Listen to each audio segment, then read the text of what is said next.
उपमुख्यमंत्री अजित पवार आता मुख्यमंत्र्यांच्या भेटीला दाखल झालेत। पार्थ पवार कथित घोटाळ्यानंतर मुख्यमंत्र्यांच्या भेटीला अजित पवार आता दाखल झालेत।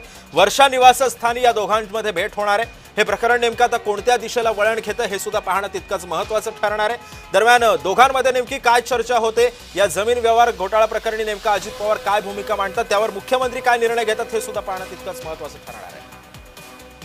या संदर्भामध्ये अधिक माहिती देतात आमची प्रतिनिधी ज्योत्सना गंगणे सध्या आपल्या सोबत आहे। ज्योत्सना, किती वेळ झाला या बैठकीला सुरुवात होऊन आणि या बैठकीतून नेमकं काय निष्पन्न होऊ शकतं?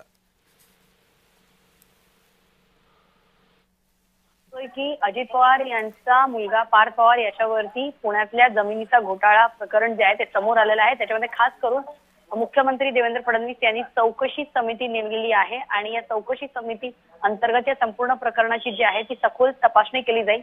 मात्र या प्रकरणात आतापर्यंत जे आहे ते पार्थ पवार यांचं जे काही केसेस दाखल झाले या प्रकरणाच्या विरोधात, जे काही चौकशी समिती आणि पोलिसांकडे केसेस दाखल झाल्या, त्याच्यामध्ये कुठेही पार्थ पवार यांचं नाव जे आहे ते ऑन पेपर आलेलं नाहीये। आणि दुसरीकडे आपण बघतोय की अमेडिया जी कंपनी आहे, ज्या कंपनीच्या नावावरती ही जमीन घेतली गेलेली आहे, या कंपनीने ही जमीन घेतली आहे, त्या कंपनीमध्ये दिग्विजय पाटील आणि पार्थ पवार जे आहेत ते पार्टनर्स आहेत। मग दिग्विजय पाटील यांचं नाव जर एफआयआर मध्ये या घोटाळा प्रकरणात येऊ शकतं तर पार्थ पवारचं का नाही, असा सवाल जो आहे तो विरोधक विचारत आहेत। त्याशिवाय या जमिनीमध्ये स्टॅम्प पेपरसाठी जो काही स्टॅम्प पेपर घोटाळा म्हणजे स्टॅम्प ड्युटी जी आहे ती बुडवण्यात आलेली आहे। अवघ्या 500 रुपयाच्या स्टॅम्प पेपरवरती 1800 कोटी रुपयाची जमीन 300 कोटी रुपयामध्ये खरेदी करण्यात आलेली आहे। त्यामुळे कुणाच्या वरद हस्ताने नेमकं हे स्टॅम्प ड्युटी जे आहे ते अजित पवार किंवा त्यांच्या मुलांना जे आहे पार्थ पवार यांना कुठल्या आधारावरती हे स्टॅम्प ड्युटी माफ करण्यात आली किंवा त्यांना सवलत देण्यात आली, असा सुद्धा सवाल विरोधक करत आहे।